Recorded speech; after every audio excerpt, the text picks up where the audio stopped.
Ladies and gentlemen, the President of the United States. Thank you all. Please be seated, unless you don't have a chair. I welcome you to the White House. I have the honor of signing a bill that will help millions of low-income Americans earn a college degree. I'm really looking forward to signing this bill. I love the fact that this country is dedicated to helping people who want to realize a dream. The College Cost Reduction and Access Act expands one of America's most important and successful education initiatives, the federal Pell Grant program. For the last 6 years, I've worked to make sure that we expand Pell Grants. I know members of Congress feel the same way. Pell Grants give young people the chance to pursue their dreams. They give our fellow citizens a chance to build a better future. The bill also takes important steps to put higher education within reach for more of the men and women who wear our nation's uniform. I want to thank the Congress for answering this call. I appreciate your hard work on this piece of legislation. I'm looking forward to signing the bill. I want to thank the Secretary of Education for her hard work. Margaret Spellings is dedicated to making sure every child can learn and every child can realize dreams. I want to thank you for establishing the Bipartisan Commission for the Future of Higher Education. The Commission engaged students and families and policymakers and business leaders in the academic community on ways to improve higher education and make it more affordable and accessible. I appreciate you taking that on, Margaret. I want to thank Congressman George Miller from California, who's joined us. He happens to be the chairman of the House Education and Labor Committee. When George puts his mind to getting something done, he can get it done. I'm about to get him to call on him to get this No Child Left Behind Act reauthorized, but I don't want to mix messages early in the speech. I thank Congressman Rick Keller from Florida and Congressman John Spratt as the chairman of the House Budget Committee. I'm honored you all joined us. Members of the Senate need to be thanked as well. Senator Ted Kennedy, Mike Enzi, Orrin Hatch, and Lamar Alexander. They were going to be here, but they got votes on the Senate floor, so they're here in spirit. I want to thank the students who've joined us today. I appreciate you all being here. These are Pell Grant recipients. We believe it's important to put a face behind what it means to get a Pell Grant. In other words, every one of these folks up here is benefiting from the Pell Grant, so he or she can realize their dreams. That's what America's all about, isn't it? The other thing is this is a practical approach to dealing with the fact that we're living in an age in which technology is transforming the way we live and work. And in order for our citizens to be able to seize the opportunities of a new era, they're going to have skills that can be only learned through a post-secondary education. That's the realities of the world in which we live. According to one study, 80% of the fastest growing jobs in America require some sort of education after high school. Times are changing when when the baby boomers like me were younger. It's a different era. We're living in a global economy, and we got to stay competitive as we head into the 21st century. And the best way to stay competitive is to make sure people have access to good education. One of the best ways to make higher education affordable is through Pell Grants. Pell Grants make it possible for people from all walks of life to afford a college education.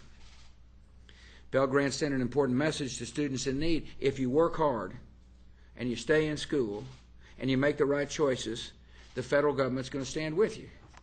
That's what a Pell Grant says. With us today are a number of young Americans whose lives have been transformed. I'm going to mention two. Robert Garcia. I'm mentioning him because he's a remarkable story, but also he happens to be from Texas. His family struggled financially. Robert's mom sacrificed mightily to get him a good education. By the way, that happens all across our country. Parents are sacrificing mightily to make sure their children can realize their dream. With her support, with his mom's support, he became a leader in his high school band. He graduated 5th in his class. Pell Grant made it possible for Robert to go to the University of Texas, where he's just begun his junior year. The lowest grade he's made so far in college is B. That sets him apart from the president. Robert wants to use his education to get involved in public policy so he can help at-risk youth. Here's what Robert says: the Pell Grant has saved my life. That's got to make us feel good to hear that. The Pell Grant has saved my life. They've provided me with everything I need to survive. Living expenses, tuition, books, and food. Without the Pell Grant, I wouldn't be here. Khalees Robinson, she grew up in Washington, D.C. She was shuffled through the foster care system, and she was mistreated for much of her childhood. But she never lost her spirit. She was struggling to support her children. She asked for help, and she found it from a community outreach group. They helped her find shelter, and she got a GED. In 2005, with the help of a Pell Grant, Khalees entered the University of District of Columbia. She currently has a 3.3 grade point average. And when she graduates, she wants to help somebody else. Khalees says, I came from a rough life. The Pell Grant helped me. Wherever I go, I tell people there are options out there for you.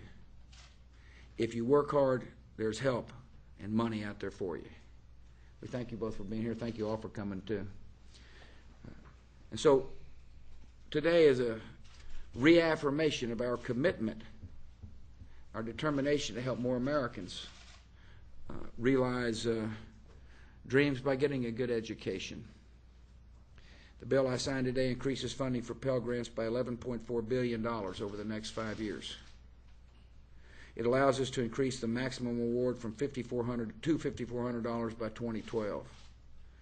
And these are positive steps, and they're good steps. I wish we could make the Pell Grant process last year-round. I think that'd be helpful. I want to work with members of Congress to see if we can't get that done. That recognizes the realities for Pell Grant recipients. The bill also helps ease the burden on men and women in uniform who have taken out loans for higher education. We believe that when you're wearing the uniform, we need to help you. That you're making a sacrifice, and it's okay for the government to help you in dealing with your loans when it comes to higher education. And so those on active duty will now have new flexibility to defer payments on their loans. These are important steps. This bill does, however, create new and duplicative programs that divert resources from the Pell Grants. This bill makes some spending commitments that aren't paid for yet, and I look forward to working with the Congress to ensure Pell Grant increases that are not fully funded in this bill are paid for with offsets in other areas. And we're going to continue working with Congress to make sure the Pell Grants stay strong. I also want to mention No Child Left Behind, if you don't mind, Mr. Chairman. And, Chairman Miller was one of the main reasons why this bill got off the House floor in the first place. He's one of the main leaders to make sure the bill got to my desk. And the reason I bring it up is in order to make sure we've got more children ready for college. The No Child Left Behind Act needs to be reauthorized and strengthened.